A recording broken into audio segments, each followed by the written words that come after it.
नमस्कार दोस्तों, एक बार फिर से स्वागत है आप सभी का अतुल आरएस के इस डिजिटल प्लेटफॉर्म पर। और दोस्तों, जैसा कि हमने शुरू किया था रीड साइकोलॉजी का कंप्लीट सिलेबस और अपना टॉपिक चल रहा था बुद्धि परीक्षण, बुद्धि वाला टॉपिक अपना चल रहा था। यूनिट थी हमारी दूसरी, इसका लास्ट टॉपिक है दोस्तों। संकल्पना पढ़ चुके हैं, सिद्धांत पढ़ लिया और मापन भी हमने कर लिया था दोस्तों। और मापन के अंदर किस प्रकार से होता है, कौन कौन से टाइप हैं बुद्धि परीक्षण के, वो हमने पिछली क्लास में देखे थे। इस क्लास में हम देखेंगे कौन कौन से टेस्ट जो है, यानी कौन कौन से परीक्षण, कौन कौन से पेपर्स का निर्माण किया गया है जिनसे किसी बच्चे का बुद्धि परीक्षण किया जा सकता है। तो यहाँ पर आज हमें इसको पढ़ना है।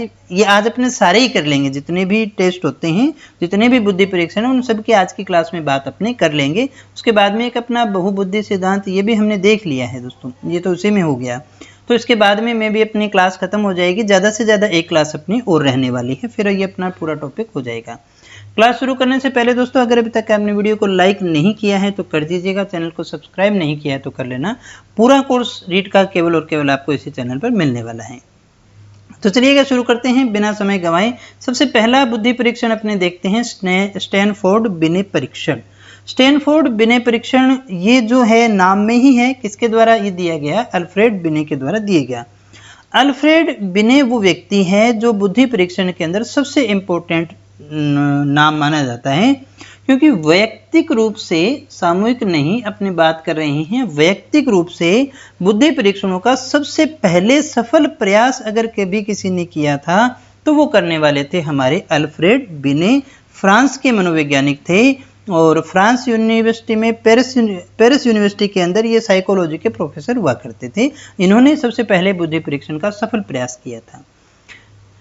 अब देखिएगा ये कौन सा था, कब बना? तो 1890 की बात है पेरिस की। पेरिस में प्राइमरी जो स्कूल हैं उन के जो मैनेजमेंट के जो लोग थे, उनको ये महसूस हुआ कि कुछ बच्चे ऐसे हैं जो मंदबुद्धि हैं।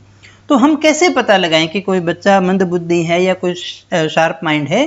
तो उस मंदबुद्धि बालकों का पता लगाने के लिए कहा गया, और उनको पता लगाने के लिए ये कहा गया कि कोई एक ऐसा टेस्ट तैयार करके दो जिसे हम पता चला सकें कि कौन सा बच्चा जो है वो मंदबुद्धि है, ताकि उसकी अलग से जो है व्यवस्था की जा सके। ऐसा कहा गया था बिने को। अब बिने ने इस पे काम किया और 1905 में बिने ने अपने सहयोगी थे इनके साइमन, उनके साथ मिलकर के बिने साइमन परीक्षण का निर्माण कर दिया। कौन से परीक्षण बनाया? बिने साइमन परीक्षण का निर्माण इनके द्वारा कर दिया गया 1905 के अंदर। सन ये हमें अच्छे से याद रखना है दोस्तों। प्रारंभ में ये केवल भाषा की योग्यता और चिंतन का ही मापन किया जाता था, धीरे धीरे इसमें प्रोग्रेस हुई, केवल बालकों के लिए था, बाद में ये प्रौढ़ों तक भी यूज होना शुरू हो गया दोस्तों। बाद में इसमें देखिएगा, इसमें शाब्दिक होता है। ये कैसा टेस्ट है? शाब्दिक है। यहाँ ध्यान दीजिएगा, ऐसे प्रश्न आपसे पूछे जा सकते हैं, इनको पढ़ो। सन वाले इनके प्रतिपादक पूछे जा सकते हैं। ये पूछा जा सकता है किस आयु वर्ग के लिए है और किस टाइप का है। तो ये शाब्दिक टेस्ट है, इसको याद रखिएगा। इसमें चिंतन, अमूर्त चिंतन, अल्पकालिक स्मृति पर आधारित प्रश्न जो हैं उनको शामिल किया जाता है दोस्तों। 1911 में इसमें संशोधन हुआ और संशोधन के बाद में इसमें जो प्रश्न है उनकी संख्या 30 से बढ़ा करके 59 कर दी गई। 30 से बढ़ा करके कितने हो गए? सारे के सारे प्रश्न हमारे 30 से बढ़ा करके 59, 30 से 59 प्रश्नों का निर्माण कर दिया गया। 59 क्वेश्चन हमारे हो गए। तो ये था हमारा कौन सा? स्टैनफोर्ड बुद्धि परीक्षण, स्टैनफोर्ड बिने परीक्षण, बिने साइमन परीक्षण, जिसमें लास्ट में हम देखें 1911 में, 1905 में देखिएगा इसका निर्माण हुआ, याद करिएगा। बिने परीक्षण का बिने ने ये दिया था 1905 के अंदर। जो इनके सहयोगी थे साइमन, उनके साथ में मिलकर के दिया था। और शाब्दिक है, ये कैसा है? शाब्दिक है। 1911 में उसमें संशोधन हो गया। पहले इसमें प्रश्न हुआ करते थे 30 और अभी बढ़ा करके कितने कर दिए गए? 59 क्वेश्चन इसमें कर दिए गए दोस्तों। इसके बाद में आता है स्टैनफोर्ड बिने बुद्धि परीक्षण। कौन सा आता है? स्टैनफोर्ड बिने बुद्धि परीक्षण। ये भी इसी का रूप है, आगे इसमें संशोधन होने के बाद में ही है। इसमें बस एक और नाम जुड़ जाता है, टर्मन बुद्धि परीक्षण। स्टैनफोर्ड बिने बुद्धि परीक्षण या टर्मन बुद्धि परीक्षण, इसको दिया था टर्मन ने, ये याद रखिएगा। स्टैनफोर्ड बिने बुद्धि परीक्षण जो है, या जिसे अपने टर्मन बुद्धि परीक्षण के नाम से जानते हैं, ये टर्मन के द्वारा दिया गया और इसमें किया सिर्फ इतना गया, जो स्टैनफोर्ड बिने वाला ही था इसलिए वही नाम है, उसमें प्रश्न 59 से बढ़ा करके 90 कर दिए गए। जो चेंज हुआ इसमें 90 क्वेश्चन डाल दिए गए और इसमें से 19 जो प्रश्न थे, 59 जो क्वेश्चन थे, 59 से 90 हुए, वो बिने बुद्धि परीक्षण वाले ही थे, वो पहले वाले ही शामिल थे दोस्तों इसमें स्टैनफोर्ड बिने परीक्षण में। फिर देखिएगा हिंदुस्तान बिने परफॉर्मेंस पाउंड स्केल। ये देखिएगा ये समय की बात है, 1905 के अंदर जब बिने जो है बुद्धि परीक्षण लेकर के आए और उन्होंने एक टेस्ट बना दिया, तो अब देखिएगा एक आधार मिल गया, फिर उसी में चेंज कर करके प्रश्नों को चेंज कर करके नए जो है टेस्ट बनने का एक दौर स्टार्ट हुआ। इसीलिए 1916 में टर्मन ने ये बनाया, 59 में कुछ और क्वेश्चन उसने ऐड किए। हिंदुस्तान बिने परफॉर्मेंस पाउंड स्केल 1922 और 22 में ये हुआ। अब हमें शायद ये लगे कि ये भारत में कैसे हुआ उस समय, तो यहाँ याद करिएगा 1922 का समय वो अंग्रेजी है, उस समय कौन चल रहा है, अंग्रेज ही चल रहे हैं, तो ये उन्हीं के समय इसकी आवश्यकता हुई। एफजी कॉलेज, लाहौर के एफजी कॉलेज में डॉक्टर सीएच राइस के द्वारा हिंदुस्तान बिने परफॉर्मेंस पाउंड स्केल का निर्माण किया गया।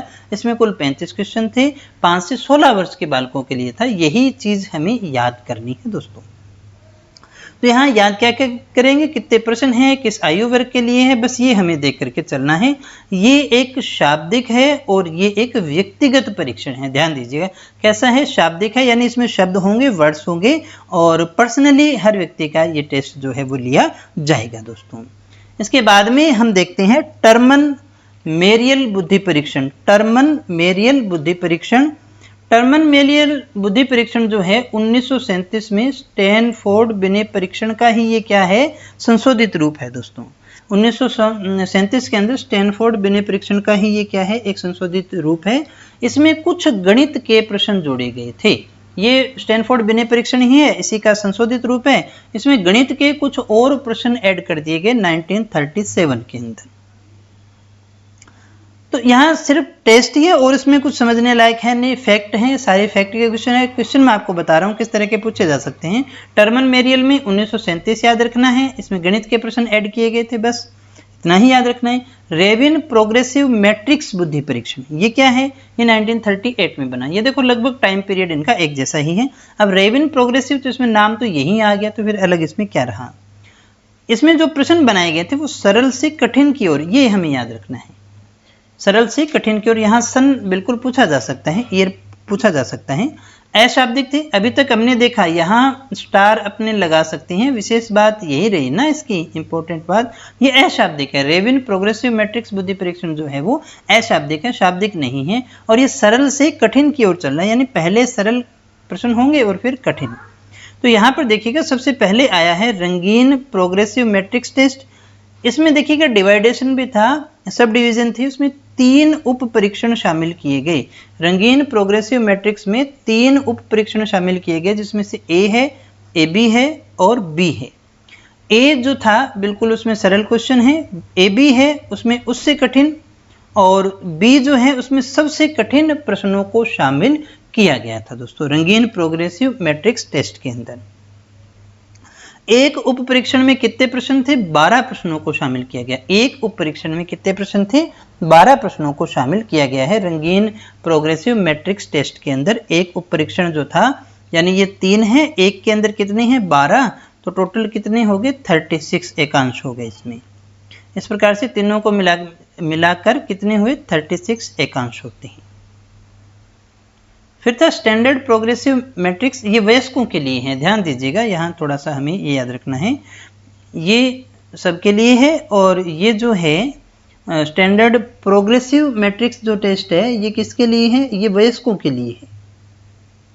अब थे इसमें भी ऐसे ही सरल से कठिन की ओर ही है।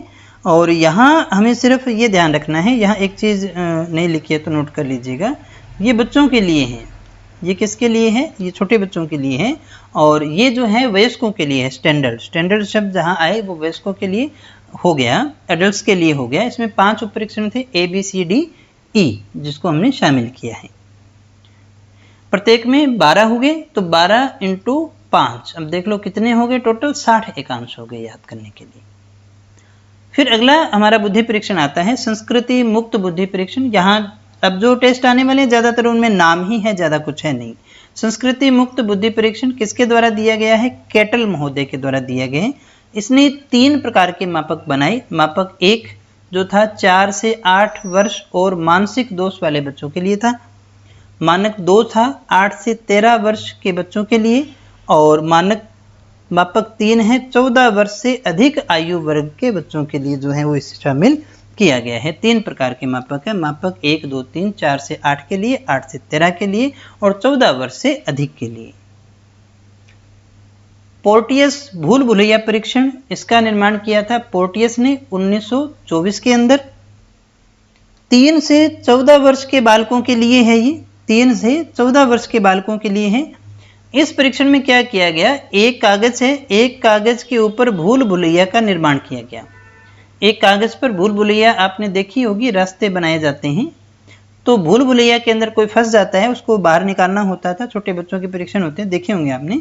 तो पोर्टियस भूल भुलैया परीक्षण में पोर्टियस ने 1924 में इसे बनाया, 3 से 14 वर्ष के बालकों के लिए बनाया। इसने एक भूल भुलैया का देखिए निर्माण किया, पजल बनाया।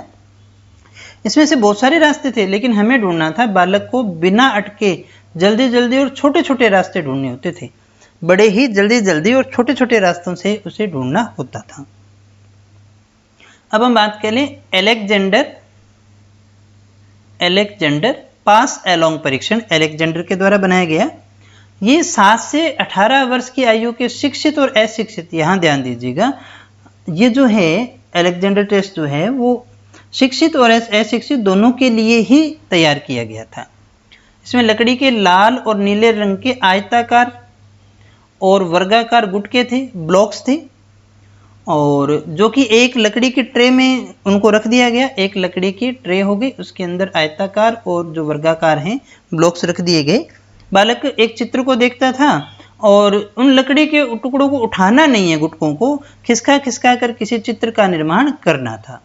खिसका कर चित्र का निर्माण करना था। ठीक है, अब जैसे मान लीजिए ये ब्लॉक हो गया, किसी चित्र को देख करके इनको अपने अपने हिसाब से उठाना नहीं है, तो उसमें पूरा दिमाग काम करता था, जिससे जो है बौद्धिक क्षमता मापी जा सकती थी।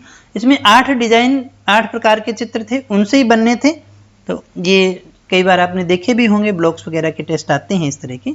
गेम्स, अब तो बच्चों को इनको गेम्स के रूप में देते हैं अपने।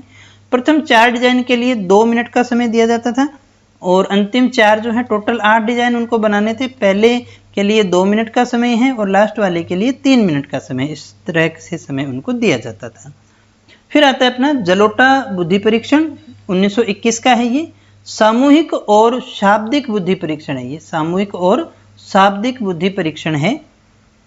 11 से 16 वर्ष के बालकों के लिए है ये। किसके लिए है? 11 से 16 वर्ष के बालकों के लिए है, और ये 7 क्षेत्रों से संबंधित हैं, और इसमें 100 प्रश्न थे। 7 क्षेत्रों से संबंधित कितने क्वेश्चन हैं इसमें? 100 क्वेश्चन थे।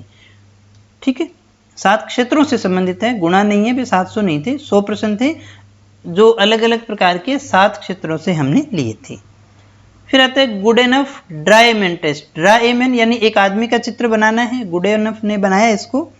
इसमें क्या था? 1926 में मानसिक रोगियों के उपचार के लिए किया गया था। ये हमारे लिए थोड़ी सी जरूरी बात है।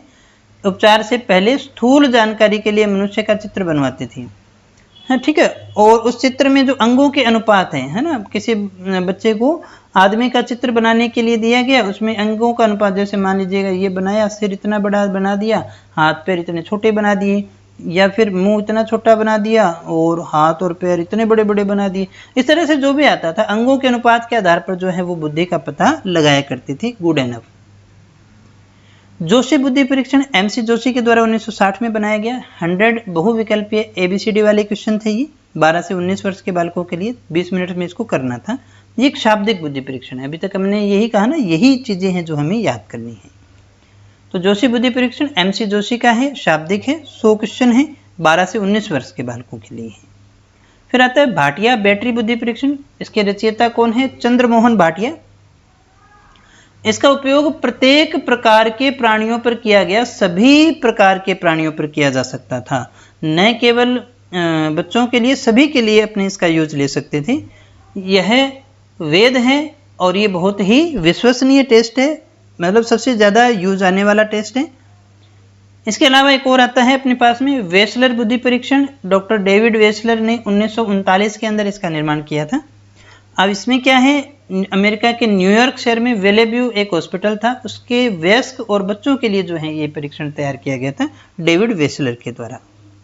16 से 60 वर्ष के बालकों के लिए नहीं है, सॉरी बालक शब्द तो नहीं लिख सकते, 16 से 60 वर्ष, 60 वाले कौन से बालक हो गए, यानी इन सब के लिए इसका यूज किया जाता था दोस्तों।